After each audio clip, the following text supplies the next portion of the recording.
This book has changed my life, and there are a few reasons for this. When I've come off social media, even like you were on social media, you're off at the moment, I didn't even, no one knows. Yeah. Like you think people care, like no one cares. Some decisions are better left for your unconscious mind to untangle. Ban using social media for 30 days, and after the 30 days, ask yourself 2 questions. Question 1, would the last 30 days have been notably better if I had been able to use this service? That's 1. Question 2. Welcome back to the Power of Pages. This month we are reviewing deep work. Firstly, I go by Ty. I go by Mr. Fly. And yeah, we're back. We're back again with another monthly What month book is review. this? What month is this? This is book 35, I think. Bro, there's 35 months. Yeah. That's crazy. Don't you think that's crazy? Yeah. I just wanted to deep that for a minute because I was thinking that I was like, wow, 35 books, okay, but 35 months is weighty, man. Yeah. So anyway, that's big. That's big. And this is you because like you. Big up. Yeah, we done it together. So Yeah, no, it's us. It's a joint gang. 35 months. 35 months. Yeah, and if you're on the journey with us, it doesn't matter where you start. The key is to just get started with reading because both Mr. Fly and I, both Chris and I, have taken so much value from reading books. And we're going to get into deep work today, which was my book this month. I picked this book. And the reason I picked this book was there's like a YouTuber that I follow. His name is Brandon Carter. He's like an American, black American successful business owner, earning millions, etc. And I mean, he talks a lot of trash. He's not everyone's cup of tea, but he's got this book in his background of his YouTube setup, and like he's bigged it up a couple times. Yeah. And I was like, do you know what? Like, let's give it a try. So yeah, that's why I picked it. And yeah. What's your thoughts? First thoughts. Yeah, first thoughts. Yeah. First thoughts. I need to say this to the camera. This is my first book. Yeah, go. This book has changed my life. Right. And there are a few reasons for this. And we're going to get into them as the book review goes on. That's interesting. Yeah. That's interesting. It is interesting. So what were your first thoughts? Well, I wouldn't say, has this book changed my life? No. I guess I'll start with the author, because it's the second book. I think this is going to be a bit of a more unstructured conversation to what we normally have. But obviously, I went back and watched the previous, because I was reading this book and I kind of got like, I got halfway through and I was feeling away and I was like, okay. So I thought, you know what, because we've read a book by this person before, Carl Newport, I thought, after when I finish this, I'm going to go back and see what my feelings were towards those books, because I don't actually remember reading it. Like, Yeah. You know what I mean? So yeah, I mean, it definitely didn't change my life. I didn't really enjoy the read, if I'm honest with you. There's value in every book. But I think, and when I deep it, I'm going back to after I watched the previous review. It's funny because in that one I said that he writes like a blogger. It was like a long blog. This one wasn't like a long blog. This was more like a paper. I know he's like I don't know, is he a scientist or he writes some doctrines or stuff like that? I don't know. I mean, I'm mostly wrong, but he's an academic. Yeah. And it felt like that. I didn't enjoy the read. The content was good, but I felt like it took a while to get into. I think there was a long introduction, like 3 chapters of explaining what deep work is, which is good. It's good to provide that clarity around what it is. Just from what I gleaned from that is the deep work is the ability to concentrate. Is the thing that the ability to concentrate is a skill that gets valuable things done, which is true. You can't disagree with that. But yeah, man, the writing style didn't really resonate with me. Yeah. Okay. Fair. And yeah, I was once I found out that this was the same author, I was a bit, reluctant to read it, or not reluctant. I thought, am I going to enjoy it? Because the last book was, not the best read. So do you remember? I remember the last book being not the best read, but I remember how much value the last book had. Value in it, because there was a lot of value in. Link it actually. Yeah. So good they can't ignore you. I can't remember what book number it was, but yeah, that was another one of his books. So I thought, okay, is his writing style going to be the same? And it was, for me, it was similar, And this book's made up of two main parts. Part one, where he's explaining what deep work is, and I think that's the 3 chapters that you mentioned. And then part 2, how to implement deep work, pretty much. Yeah. Is there a third part? I'm sure there is. Not specifically, not in terms of the chapter layout. Okay. No. There's different sections in Within part those 2. parts. Okay. Part 1, as I was reading and I got towards the end of part 1, I wasn't enjoying it. Yeah. I was struggling to get through it. There were some nuggets in there, things that I took away, and one of those things was something called attention residue. Yeah. This hit, and basically attention residue is pretty much like when you're working, for example. Yeah. Say you're. This is what happens to me a lot. So I'll be working. Say I'm writing a blog for my website, something on the website, and then an email comes in. Yeah. I change tabs to check the email. Yep. Okay, it's not that important. I don't need to reply to it right now. Yeah. Then I go back to the blog. That email now is still in the back of my mind because I still have to reply to it at some point. So while I'm maybe writing or doing whatever I'm doing, I'm still in the back of my mind thinking about that email. Yeah. Now, this has helped me, this thought alone has helped me because it now means that I try and be a bit more focused when I'm doing a particular task. So my email won't just be open. Yeah. Like I'll close that tab so that I don't know when I have to go in and check it. Yeah.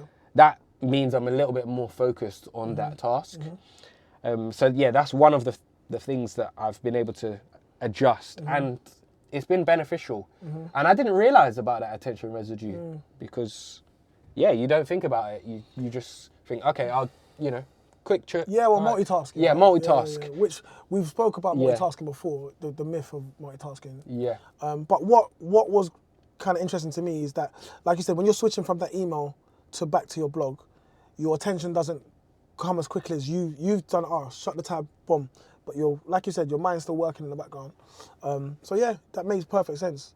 And I think it makes you more productive if you, like you said, if you kind of shut down, just focus on one thing at a time. Yeah. What I'm kind of realizing as I'm going along, like my journey in business and in life is like, you've got to, and he speaks about it in the book, and we spoke about before, like the ratio principle, 80-20 rule. You've got to just kind of be really deliberate with what you focus on and what you don't focus on, and when you focus on things and when you don't, like structure, all that kind of stuff. Time for like myself personally, I have a time for checking my emails. Sometimes I won't even, because I know there's always going to be a problem in my emails. There's always going to be something that I have to deal with. So I'd rather just not even open my emails today or for this. And we're going to get into this actually, like about emails, but I've got my task of what I need to do. So these are more important than any email, So yeah, and again, that the attention doesn't switch. Even now, we're having this conversation. If I quickly have a phone call to come back to you, it's going to take me a few moments to kind of build up. I'm going to find out what you spoke about, but there's in your brain. Did you note that down? There's a kind of layer in your brain that. Yes, it was like the myelin sheath. Actually, I did write it. So the myelin sheath is a thin layer of fatty tissue that grows around neurons, acting like an insulator that allows cells to fire faster and cleaner. Focusing intensely on a task increases that myelin sheath. Facts. You know what I mean? Yeah. So this is a muscle. This is something that can be improved and developed. Yeah. I can't. It's valuable. Yeah. Do you know what I mean? Deep work is valuable. Yeah. Do you know what I mean? If you want to improve on anything, one of the young people I work with, I was speaking to him yesterday. He plays the trumpet, very talented young person. And then he's been playing the trumpet from like 15, but he's always been talented at music, not from your kind of typical background of musicians. He's the only musician in his family. Yeah. First, hopefully not the last, but he's definitely the first. And he's like, I was like, what are you doing this Saturday? It's like, I'm going to music, going to lessons. He's there every Saturday from 9 till 6. And he's been doing that for the last few years. Yeah. And if you looked at this boy, you wouldn't even think he played the trumpet. Do you know what I'm saying? But the point I'm making is, he's putting that, and we started speaking about like the 10,000 hour rule and all that kind of stuff. So I was like, that he's putting that deep work into that. He's going there and he's He's 17, man. His friends are out here like having fun on a Saturday, you know, and he's definitely part of a crowd. But he's there from 9 until 6 every Saturday. Yeah. That's a big commitment. Do you see what I mean? So that's the deep work, which he's going to reap the benefits of because he's very talented. He's played in front of the Queen when she was alive. He's played in front of, he's going to do well, and he's putting in that work. So you cannot argue with the thesis of deep work. Yeah. And I think as well, the perception of it though, as well, because the book touches on, I don't know the name of the man who, basically there's a man making a sword. Yes. So are they called Smith? Or I can't remember what they're called. Anyway, man making a sword, and for him to make that sword to be the best sword possible, he needs to be in a state of deep work and focus. If he takes 2 seconds too long, like it can mess up the sword, it can crack it. He needs to be solely focused on that task. As a perception, society will look at him as like a super, you know, craftsman. He's really good at, really good at his job. But then on the other hand, when you look at someone like Einstein or academics, they might be seen as eccentric because they're dedicating that period of time to study. So yeah, anyway, that's the point that I'm making. The perception of people that are literally just focused, or maybe on writing, is that maybe there's something different about them, or you know, they're a bit I think, not normal. I think it is not, I don't want to say abnormal. It's not the norm. Yeah, that's what I'll say. Yeah. I think, but again, if you want to, it depends on where you want to be. If you want to kind of excel and achieve higher level things, you have to put work in. Yeah. Like, it's a non-negotiable, I think, anyway. So that is abnormal because a lot of people, and they don't necessarily want to put that amount of work in. That's your choice. You know, just to kind of tie it up, like, you've got deep work, which is already defined, and then shallow work is defined as low value and easily replicable. You know, and he gave a quick example about, like, now with technology in schools, like, I've got the iPad here, they kind of, the iPad is made for simplicity. You know, the things like that is made so you're using it in schools and stuff like that. It doesn't take, it's very easy. It's literally a 3-year-old could actually work their way around this iPad. Do you see what I mean? So he kind of says, just because you're kind of, that's good with technology to some degree, but the high level technology, it's like, he compares it to like playing with Hot Wheels and then thinking that makes you a mechanic. Yeah. Do you see what I mean? So it's like there's levels, is basically what I'm saying, but you're only going to get to that level of being a mechanic or whatever field you may be, sports, work, entertainment, whatever it is, you've got to put the hours in. Yeah. You've got to, again, talking about that 10,000 hour rule from Outliers, you've got to put the time in. So I can never argue with this concept of deep work. Like, I would love to hear someone try and argue against it. Yeah. You know, multitasking might be an argument you could put against it, but again, multitasking is not actually a real thing, in my opinion. I can't remember the book we read about, but you actually just focus on one task at a time. Yeah. But then you're spreading yourself too thin. Yeah. And then just the last thing I'll say, like tying up as like a CEO, or if you're running a business or running an organization, you have to have that time for deep work, but you also have to let people, I think he said, good CEOs will let other smart people go and solve the problem or come up with solutions, then they come to you for the final solution, and then you can put your mind power towards that thing. Like, this is what we're gonna do, you know, the final say. So, yeah. Yeah, okay, quick interjection from this. Firstly, big up North Kensington Library. We're back again recording here. Yeah. But secondly, who is this book for? Because I've been thinking about this. Yeah. Go on. And it's, I don't necessarily think it's for everyone. I think it depends on your job role, what you're specifically doing, what you want to achieve. Say, for example, you worked in retail. This book isn't necessarily going to be. Well, actually, exactly. Yeah. As I said it, exactly. Look, man, I think it's a simple answer, and I'm going to revert to an answer I've given you before. It's for anyone that's interested in personal development. Yeah. Like, if you're trying to improve yourself in whatever field it might be, you could be a mother, you could be a father, and you think, I'm going to focus all my time on making sure I'm the best father, I'm the best mother. This is my work. This is my deep work. You could be a musician, you could be a magician, whatever it is. I mean, it's for anyone that wants to improve. Yeah, okay. And the ideal person who do you think it's for? I think the ideal person for me would be if you're studying, for students. I think for business owners or for people who have to who have to get tasks done. If you have to get a specific task done by a deadline, so very common with students, Yes. you know, you have to get your Yes. proposal, Yes. whatever. If you have to get a set task in and you have set tasks that take a required amount of time, this book is for you. Yeah. Yeah. No, I agree. I think as well, like, he talks about busyness as a proxy for productivity, and I did enjoy this bit. It made me laugh because it made me think of one of my old jobs that I had. And then he talks about, and what that means is, like, I'm sure people can relate to this, because this is, and I still encounter this to some degree now, and I call it the email game. And I laugh, and when I read it, me and my wife laugh about this. You know, like, I don't work in, my organisation isn't like this, but what, in the past where people kind of show their busyness. They're not actually working, but they're just sending lots of emails, CCing in every single person in the whole company. And it's like, that kind of presents that you're busy because you're so busy because I'm sending an email. And he talks about, which was quite interesting, which I didn't know, but like these tech companies, and they kind of, and the intention's good, they've got instant messaging. So, like you're saying, you know, you're here, we work in the same company.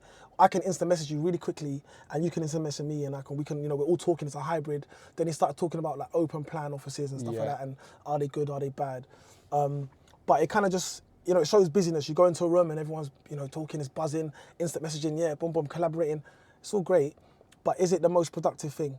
Is it actually productive, or is it, again, are you getting distracted because you're literally in the middle of, and you know, sometimes when you're working, you've got that moment where you've got the sentence in your head and whatever you're writing, you've got it. And then if something just comes in and distracts you, you kind of now have to work your way back up to that momentum again. So it's just about, busyness as a proxy for actually being productive. Like, just because I send 10 emails or I respond to your email straight away, that doesn't necessarily indicate to me, maybe within the work that I do, that someone's busy. Yeah. You know, I might have a day where I'm like, cool, today's email day. I'm just replying quick. You know, and that even boils down to like social media. It boils down to like text messages, WhatsApp messages, phone calls, stuff like that. You kind of have to be deliberate. You know, you spoke about earlier about being intentional. So I know we're going to get there, but being intentional with what you're doing. Like, all right, cool. This is my WhatsApp time. You know, I definitely try and be like that because, you know, get a lot of messages. I don't reply to messages. Like, you know what I mean? So I I do it at a time and whatever. Same with email. So just because you're necessarily responding, depending on the nature of your job, doesn't necessarily mean you're being as productive as you can. Yeah. Do you see what I mean? Yeah. So it's just interesting, man. Like, interesting topics. I always get like this because when I'm reading a book, I'll kind of be feeling away and I think, I know when I speak to Tyler about this, but it's because I highlight the things that I like in the book. So I'm not changing my score. I'm going to say that now. Okay, good. All right, cool. Well, there were different other philosophies and ways of implementing deep work. And one of the ones that I liked was the grand gesture. Yes. The grand gesture was implemented by J.K. Rowling when she wrote the Harry Potter books. Yes. And she went to Scotland. Yes. And basically, she paid for a hotel room, which was, I think, £1,000 a day. So for that hotel that she stayed in, it was £1,000 a day to write her books. Because she had invested so much money, she felt obliged that she had to make use of her time in that environment. In that setting, and I thought that was quite smart. And she also took herself away from the distractions and stuff. Yes. She took herself away from the distractions. She also had a nice view that helped her set the scene for some of the Harry Potter.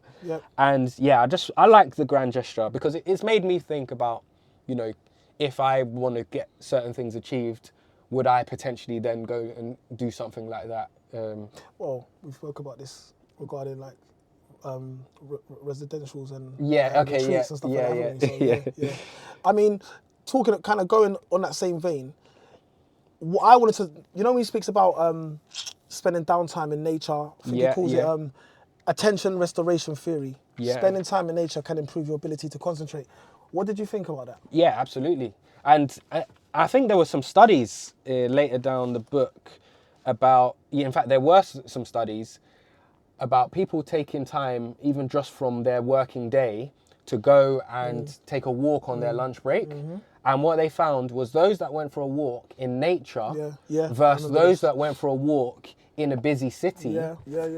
Those that went for a walk in nature were more productive when they came back because they're just walking through nature, their mind's at ease. When they're walking through the big busy city, they've got to worry about a pedestrian, they've got to worry about... Their brain's working. Their brain's working. It's Your brain's active. not resting. You're not resting. Yeah. And the study was that they were more productive from going Yes. out in nature and just... And This is so deep, man. And this is so deep. Because it's true, because, you know, the time, I'm not in nature enough. I'm lucky enough to live by 2 parks, actually. So I guess I get that, and this is the downtime thing, and this kind of, I was thinking about like exercise and, you know, obviously I've done the half marathon in summer, so I was doing a lot of time running and out and whatnot in the park. So it's like, I definitely know that has an impact on, well, mental health, which then feeds into other things. And I know myself personally, that if I'm exercising alone, that's actually when I have my purest thought process. Like, you know, sometimes you might have like 5 thoughts going on in your head at one time, but whenever I train, and I know sometimes I send you voice notes and stuff like that. You know what I mean? So you definitely know about this. Like, I'll have like a moment of clarity. That's the best way I could put it. Of like, it's just the purest thought. And even if I'm struggling with something and thinking about something, how to do something. So, you know, that's myself in exercise, but also in nature. But it comes with time. You need time. And so I guess what I'm saying is, with the grand gesture, if you have the possibility to, and there's parks around. You don't necessarily need to go and rent out a whole castle.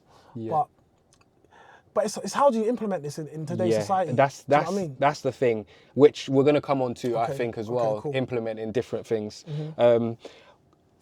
Just sticking on downtime, downtime aids insights. Yes. And they did a study, and one of the things that it said, some decisions are better left for your unconscious mind to untangle. And again, this made me think, and this made me think about the phrase when people say, let's sleep on it. Because you've got your unconscious mind working while you're sleeping to think over it, even though you're not actively or consciously thinking. And that's obviously where that phrase has come from, and it's useful. But they had two groups, both given a complex decision regarding a car purchase. Group 1 was told to think through this properly. Group 2 was given a puzzle to distract them. And what they found was that the distracted group performed better. Now, what I didn't like about that study is it didn't really go into enough detail in terms of how they performed better. It just said they performed better. So I was a bit like, give me more. Give me more, like how, like, you know, you're finding a study. I mean, I need to look up the study, but on the surface level, it was like, actually, sometimes sleep on it. Don't even think about it. You know, if there's an important decision, I'm not thinking about it right now. Let's come back to it tomorrow. Facts. And that was another thing. There was another thing on this. Just after this section, we're skipping all over the place, but it doesn't matter. Was embrace boredom. Yeah. That when I had to think about that, man, because this really made me think. Because we don't embrace boredom enough. We've been trained not to. We've been trained not to embrace boredom, and I think it reminded me as well. I went to Tesco. It was in the queue. First thing. Bring out my phone, looking, scrolling, social media. It's like, why can't I just stand here and just be bored in this moment? But there's an answer to that. Because you don't have to, because you've got the option not to. That's the answer. And as well, like, you've been, like, when I say trained, you've just been conditioned to, pick up the phone. Like, not you, this is everybody. Do you know what I mean? So that's why we've moved away from that. Do you know what I mean? So sorry, carry on. So anyway, it made me sense that actually, let me just stand here and just be bored. And when you're bored, or when you allow yourself to be bored, you can think through things, like thoughts pop into your head, like you can have moments of clarity. And that's something that I've really tried to implement into my life. And as we go through the chapters, I'll speak about more things that I have implemented based on this book already. But I think embracing boredom is something that we should all try and... 100%. I mean, I'm pretty sure, I know I sent you this video. I sent you, anyway, because I watched the video about this I think during COVID times, during lockdown times, and the person said the same thing as, I'll send it again, it's a really good thing, and it speaks about that, literally what you just spoke about. So when I read this, I was kind of familiar. I thought it might be the same, because he does speak about a video on YouTube, but I looked at it, it's not the same thing. But, and it's like, but society's moved in a way with smartphones, XYZ, that you no longer do that, you know? And when I say you, I'm talking about us. Majority of people, I guess obviously some people do embrace boredom, but the majority of people don't. You've got TikTok, you've got Instagram, all these other platforms that are designed, and I think the intention is good. It's, you know, keeping your mind going and whatnot, but we do have to, when do we get that downtime? When does our brain get that time to rest? It doesn't really. But again, it's like, you actually need to be forceful with yourself, you know? Like, this is where, like, when I watched that, I was like, okay, I've got nothing to do. I'm about to go and have a shower. Let me find a video to put on to listen to whilst I'm in the shower. Do you see what I'm saying? Yeah. Like, why? Because before, we didn't grow up in the era of, I don't know. Yeah. I didn't grow up in the era of smartphones, so social media didn't come out until I was like in university. So it's like, what was I doing up until that point? I was just, maybe music, maybe, but you know what I mean? So you've got to kind of train yourself off that. You know, that's why they say addiction is kind of like an addiction or whatnot, but you have to force yourself to do it. No, absolutely. But I do remember, like, when I watched that thing, I thought to myself, yeah, cool, I've actually had some really good ideas when I've got nothing to do. Do you know what I mean? But one time previously, during Lent, I stopped using social media throughout Lent, and then, or Instagram, should I say, and then I just found another app. That's when I started going onto YouTube a lot. Yeah. So now I watch more YouTube. I'm on YouTube more than I'm on Instagram. So it's like, okay, really for me, the problem is the phone. Yeah. For me. Because it's like, even certain times when I've been on the train and there's no reception, I might just go through my gallery. You know what I'm saying? I might just go through my gallery. So it's just crazy. Do you know what I mean? It's like when you think about these things, so it's like, but we have to then be aware of that and then see how do we kind of work that out. And there is time to you can just mindlessly scroll, but there should also be time to, that's why I like the books, because like, you know, when I'm here, I'm like, let me just read, let me finish the book. Let me just read some more pages. So yeah, man, it's a tricky one. It is, man, and it's a trap. Like you said, we've been conditioned to, conditioned to scroll, to do stuff. You just made me think of something. I remember texting a friend of mine back in the day, like when there was no smartphones, it was the normal phone. And literally just sitting there, waiting for the text back. Like, just sitting there, like, not doing anything. Yeah. Can you imagine doing that now? Yeah, that's mad. Like, that's crazy. Yeah. I mean, it's funny. I think, but look, there's I don't listen to this, but I see their clips on Insta, the Minimalist podcast. I need to listen to it because it seems quite cool. But the guys, they do, and the guy said a really interesting thing. It was like, when YouTube first came out, you'll go on YouTube and you'll type in, say you're into football, you'll type in like football highlights, whatever team, Chelsea versus Liverpool, whatever, and you'll think that, and then whatever you're interested in, you'll go and you'll find and search for that thing. Now, I'll use myself as an example. Obviously the algorithm knows what I like and what I'm more likely to like to do. So I'll just go on there and I'm like, hit me Instagram, hit me YouTube. Yeah. Give me something. There, boom. Do you know what I mean? And then it's like, repeat, recycle. But then I thought about it, before that, this is the same thing when people are channel hopping on TV. Do you know what I mean? Same thing, you know, especially with all the channels we have now. Skip. Oh, there's a good thing. Yeah. So it's so, I mean, it goes down to, I think the technology is the problem. Yeah. Because I've got a friend that he kind of came off smartphones. He's got an old school brick, but he's got an iPad at home. So like, I'll give myself half an hour a day. I'll go on my iPad. I might have told you this before. And then that's his kind of time. So that's him regulating himself. He doesn't have a phone that has those apps. So yeah. So the next point from this one was, so we're jumping all over. This is the second part of the book, which is probably why we sound more animated, because the second part of the book was implementing these things. And yeah, I loved the second part. I have to say I loved it. And rule 3 was quit social media. Yeah. And it's funny that you said, you deleted Instagram, but then you went on YouTube more. And now I'm on YouTube more than I'm on Instagram. Exactly. And what I noticed was, I did the same thing this month, deleted Instagram off of my phone. And then I was like, okay, let me check LinkedIn. Let me check Facebook. So now I'm like... When was the last time I was on Facebook prior to you deleting Instagram? Maybe... often? Not often, but maybe once a week. Okay. Do you know what I mean? Like if I check in here and there. So now I'm like, I need to delete everything. So all those apps are not on my phone now. I can still access LinkedIn through my computer. I've now actually got a tablet, like a second-hand one, that I'm planning to like install my social media on there, just so that I'm intentional about it. Yes.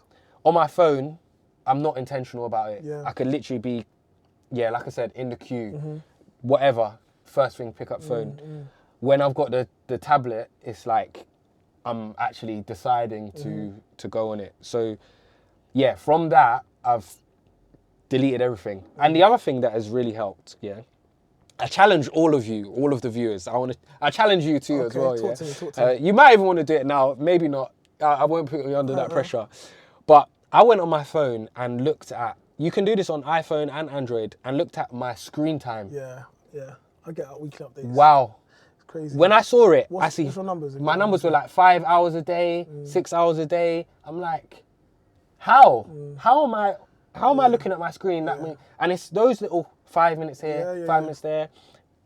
Like you, I watch YouTube on my phone, and I'm like, nah, that's mad. Yeah. So now I've put a widget on my home screen. The widget which says how much screen time. Since I've had that widget, it's not been more than 2 hours. Because I can see all throughout the day, it's a constant reminder of how much time. I'm like, if I need to use my phone, fine, use it. But don't just, unintentionally use it. I'm with you, bro. And I'm with you. that's been a massive help. So with quitting social media. And then also, it's not on there now because I'm using it, but grayscale. Okay. Black and white mode. Yeah, what, all day? All day, man. But it's not so much an issue since I've deleted the apps, because when I didn't delete the apps until I got to the social media section of the book. Yes. I put on grayscale. Yes. Because I'm like, okay, how can I So when I was scrolling through social media, it's not the same in black and white. Yeah. And I can take it off black and white, but I have to go to the settings. It's just like, it's another barrier. Yeah. And if I'm going to the settings, it means I'm being intentional about it. It's like, okay, I want to do it. So, yeah, man, those are some of the things that have directly changed my life as a result. And I've been able to focus a bit more on specific tasks when I've been doing them. I felt a bit more like productive and also like happier, I think. Good. Like this week I've been, I feel good, man. And I ain't been on Insta. Look, man, I'm going to go through some points he made in a moment, but I'm just going to add on to, because you kind of given some tips of how to think. So there's an app, actually, funny enough, talking about apps, deleting apps, but this is a good app here. Yeah. It's called the Minimalist app. So I'll show you it after, I don't think you need it now, you're kind of past that. But I use it, and it basically just removes all the icons, and it just makes everything black and white and da-da-da. So, Google it or look into it if you're interested. It's not a free app. You get a free trial, then you got to pay for it. But then what it does is, when you go on, say if I go on Instagram, you'll have an option of 1 minute, 5 minutes, 15 minutes. Okay. So now, because what I used to find was at work, because sometimes I do want to break and I just want to kind of that escapism. So, but I'll kind of be on Insta. And Instagram, it can turn from being on it for 1 minute and 20 minutes later, you're still on. Yeah. Do you know what I mean? So the app, you can set it to different things where it can take you straight out of the app, or it can remind you, you've been on for 5 minutes. Do you want to come out or do you want more time? Yeah. So what that's done is I'll put 5 minutes. So then when I know when it comes up 5 minutes, I'm out. Yeah. How long have you been doing that for? That's about 2 months. Okay. To be fair, I've got a bit worse. When I first came on it, definitely my screen time reduced. That's the whole point. I don't want to go on too much about that, but if you're interested in, if you actually want to reduce your social media time, it's something to look into. The Minimalist app, you can find it. Hey, we're open to sponsors. We're open. Yeah, hit us up. We'll plug it in the next review properly. But what he says, so talking about quitting social media, and this is something I noticed previously. He kind of puts on he asks you 2 questions that I'll say the question. So he says, ban using social media for 30 days. And after the 30 days, ask yourself 2 questions. Question 1, would the last 30 days have been notably better if I had been able to use this service? That's 1. Question 2, did people care that I wasn't using the service? If the answer is no to both questions, quit the service immediately. If the answer is yes, if the answer was yes, then return to the service. So that's just a question to ask yourself if you're interested. Now, when I come to me with Instagram, because I battle with Instagram, but my answer to and he says like the least, I forget what it's called, but how good it is for you, how much you're getting out of it using it. So my kind of excuse to myself is, well, I've got my personal profile and I've got my work profile, the FFLY Read profile. And I'm like, I kind of need to be on there. Because I do get DMs and stuff for the work side. So I was like, I do kind of need the app. Same thing with WhatsApp, I do kind of need it. So I'm trying to find the balance. Yeah. But reality of it is, I don't actually need to be the one. I don't really even run the social media profile anymore. My brother does that. So it's easy. I can implement a system very easily. Yeah. That if there's a DM that I need to answer, he can just tell me. Do you know what I mean? So Yeah. I'm trying to find a way. And in the past, when I've come off social media, even like you were off social media, you're off at the moment, I didn't even, no one knows. Yeah. Like you think people care, like no one cares. Nobody knows. Yeah. Nobody notices. You know, you might get an odd message from someone, but if I don't post, no one, you're not missed. Do you know what I'm saying? So it's just something to think about because we kind of, but it depends what you want to get out of it. It's deep. Yeah. But just ask yourself those two questions. Maybe set yourself a challenge. Maybe not 30 days, that might be too much for you. Maybe 2 days, maybe 5 days, maybe a week. Yeah. Would the last X amount of days have been notably better if I'd been able to use this service? Yeah. Did anyone even care that I wasn't using the service? Or even on our ad, did anyone even notice? And then ask yourself those questions, get the answers, and then you make a decision. That's if you don't kind of have an issue with it, then do what you want to do. Yeah. But if you do have an issue with it, then again, talking about deep work, is it affecting your work? Is it affecting your bigger goal? So yeah, man, that was an interesting chapter, and I knew that chapter would kind of bring some debate. But yeah, I was looking forward to that chapter. Yeah. And you know, I can't lie, it kind of disappointed me a bit though. I thought it would come with a bit more hard hitting. Like that's the only kind of hard-hitting gems that I got from it, and I was like, rah, that's the chapter I was looking forward to. So I was kind of like, I kind of wanted more. It kind of didn't give me. I thought, you know, there'll be some real stats in there, something really compelling, but it kind of made me feeling like, oh, is that it? Yeah. Do you know what I mean? That was you just me need personally. to do it. Yeah, it was like I was kind of maybe hoping for something to say like, social media has been proven to break your business. That productivity, blah, blah, blah, blah. That was me, but yeah. Yeah. I think the difficult thing with social media as well, especially for me, is the business aspect of it. It's like I use it for work. Like even these book reviews we post on there. Cool. But he said, sorry to cut you off, because again, this is the condition. He spoke about it earlier on in the book about, you know, this high level, not necessarily social media, but being contactable, the authors and these book writers and stuff like that. They have a system where if you send me an email, I'm not responding unless it's send. So there's ways to do it. It's basically what I'm saying. So if you read the book, you'll see there's these authors or these scholars or whatnot that they are so focused on their work, they don't want any distraction at all. So they don't even have a contact. You can't contact them. And then there's one person where before you send them an email, he'll say there's a 5 checklist that before you send the email, it's 5 checklist point that you have to answer those questions to yourself. And then that'll make you decide if you're going to send the email or not. So my point is, there is a way around it. You know, they've implemented a system that we could implement if we, you know what I mean? It's that tug on, it's that push and pull. Pull. Fair. Drain the shallows was something that I wanted to speak about. Okay, go. So drain the shallows. We're talking about obviously deep work, and we spoke about the difference between deep work and shallow work. So it's just about. He spoke about, for example, having a fixed schedule and schedule productivity. I've become better at this because I've realised I can keep working the whole day if I need to be, but then how productive is that work? So, for example, he's put about here like what he said. So, without structure, it's easy to allow your time to devolve into the shallow. Email, social media, web surfing. This type of shallow behaviour, though satisfying in the moment, is not conducive to creativity. So that just basically means like, be deliberate with it. Like I work between this hour and that hour. I'm contactable within, and you will be more productive. You know, again, 80-20 rule, Pareto principle. Focus on what's important. You know, focus on what's important. If you're trying to, and that could be whatever you're trying to achieve. Focus on what's important. You don't need to be working from 7 a.m. till 4 a.m. in the morning, or you don't. You're not. How productive is that work? The quality of work you're doing. So I mean, so find where the shallows are. You can maybe work harder in split. He did something here. He said something here about the 90 minutes which I thought this is a good one. So work in 90-minute splats. And again, it goes back to time blocking that Yeah, we've read. yeah. Do you know what I mean? So it kind of reminded me of that. So time blocking, block out, you know, that 90-minute period. I'm going to work for 90 minutes, phones off, emails are off. That, you know, I'm very intentional with. If I've got something to do, like a proposal or a fundraising bid or something like that, I'm like, I'm going to sit here and do this work. Nothing's breaking up my time. So, but I do need to be more structured with that. And then it goes into like, you mentioned a book previously in the first 3 chapters about flow. And actually, the chicks in my highly, because I remember there's the name, because when I was at uni, one of my lecturers recommended the book. Okay. And I read it, and I remember it basically about getting into your flow. Yeah, and I know very much, you know when you're in your flow. Yeah, yeah, like, you absolutely, know, yeah. I'm not going to define it. He's defined it here, but I think we can understand when we're in our flow with anything literally. But it takes time to build up. So yeah, man, yeah. Yeah, no, I enjoyed that part as well. And one thing that he talked about was the scarcity mindset to work.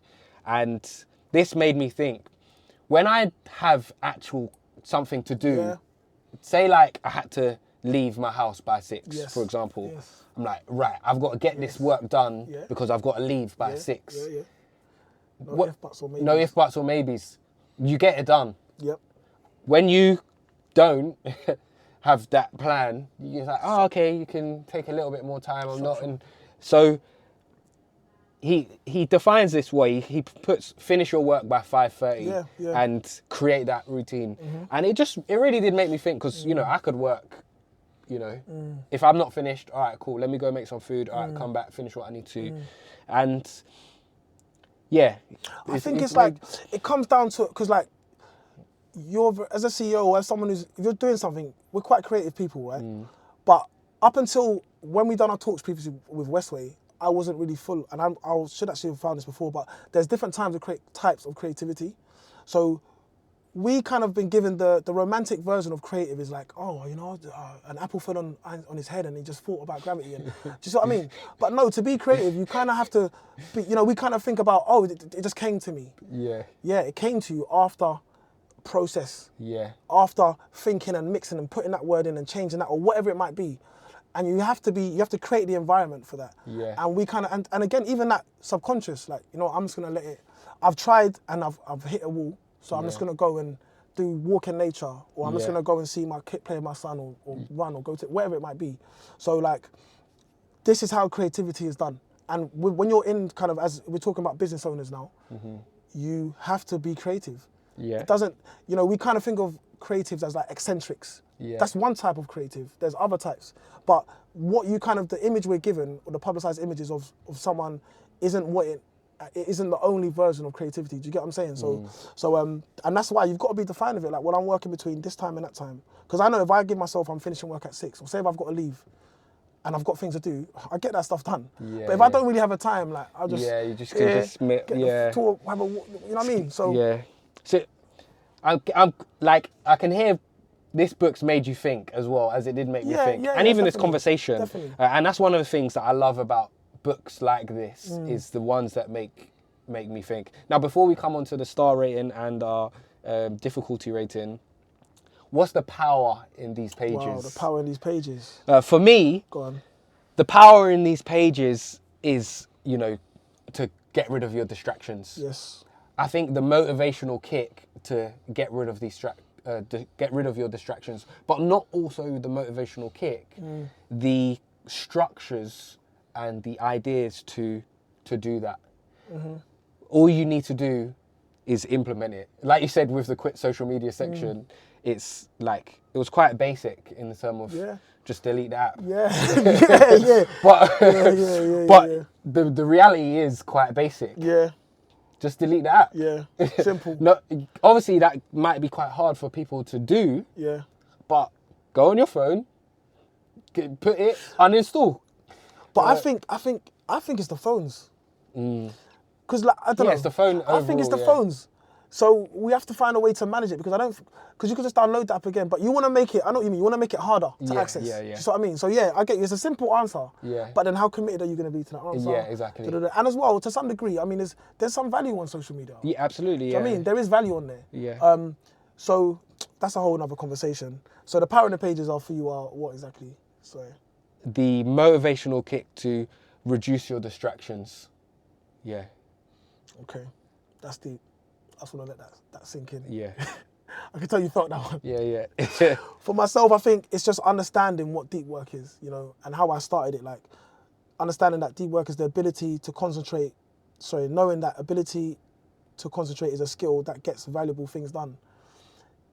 And then once you do that, if you appreciate it, and I think if you're trying to do anything significant with your life, man, then you just at least know you might choose not. So then don't sit down. And if you're not committed or consistent with a thing, you're not putting yourself in that position to benefit or to improve, whatever that might be.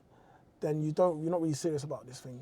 You know? Yeah. So and that goes to health, that goes to family, relationships, that goes to business, goes to personal. You might just want to learn like a new hobby. If you want to learn a new hobby, you've got to put the time in. Yeah. Focus time. Yeah. A deliberate practice. You know, outliers again. So 10,000, all that. You know, but understand that deep work is a skill that gets valuable things done. Yeah. If it's valuable to you, you'll put the time and effort in to get that thing done, whatever that thing is. Ooh. All right, cool. I'm still not changing my score. Okay, cool. Difficulty rating. God, I found it hard to rate because in some areas it was easy, some areas it felt difficult. I'm just gonna go in the middle here and just say 2.5. Yeah, 2.5 difficulty rating. It wasn't the easiest read. It wasn't super difficult. Yeah, 2.5, that's it, difficulty. I mean, I'm going to give it a 4 because I read this book quickly because I had to force myself to read it. Okay. Because I was like, if I don't force myself to read it, I will easily not pick this book up. So I had to get through it. I just wanted to finish it. Yeah. So, and it's the writing style. Like I said, in the previous one, I felt he wrote like a blogger. This one, I felt like it was written like a paper, like a science paper or something like that. So I found the style didn't resonate with me. So I gave it a 4. I just gave it a 4, yeah. Yeah, okay. Star rating. I think this might be our biggest disagreement. I'm going to give this... See, I at the start of this book, I was like, this is not hitting. But the second half of the book was so powerful for me, I've got to give this a 4. I've got to give it a 4. Yeah, 4 out of 5. The second half of the book for me was a 5. Okay. So it finished strong. It finished really strong. So yeah. For myself... Why are you hesitating? No, I'm not hesitating. You already got your score. I just want to explain it. This conversation has made me kind of want to go up a notch. But I'm going to stick with what I originally... Because I knew when I finished this book, I was like, I didn't enjoy that. I really hope Tyler doesn't recommend any books written by this author because of the writing style. The contents are good enough, but I gave it a 2. Yeah, I didn't enjoy it. And would I recommend it? I don't even know if I'd recommend it. I'd say, 2. Yeah, okay. Do you know what I mean? It's not a bad book. There's value in it, but I just didn't enjoy reading it at all. Yeah, okay. Right, so for those of you that are on the journey, 1 book a month, joining us, we are reading Rich Dad, Poor Dad. Now, this is actually an updated version. Yeah. This is this month's book that we're going to be reading over the next month. Yeah, we've both actually read this book many years ago, but not the updated version. It was much smaller than this. So yeah, I'm looking forward to reading it again and reviewing it. And you know who you are. You said you're going to read it with me this month. So I know you watch these videos. I want your opinion on the book by the end of the month. Remember, support the ting, hit the like, hit the subscribe, and we will catch you in the next one. Peace and love.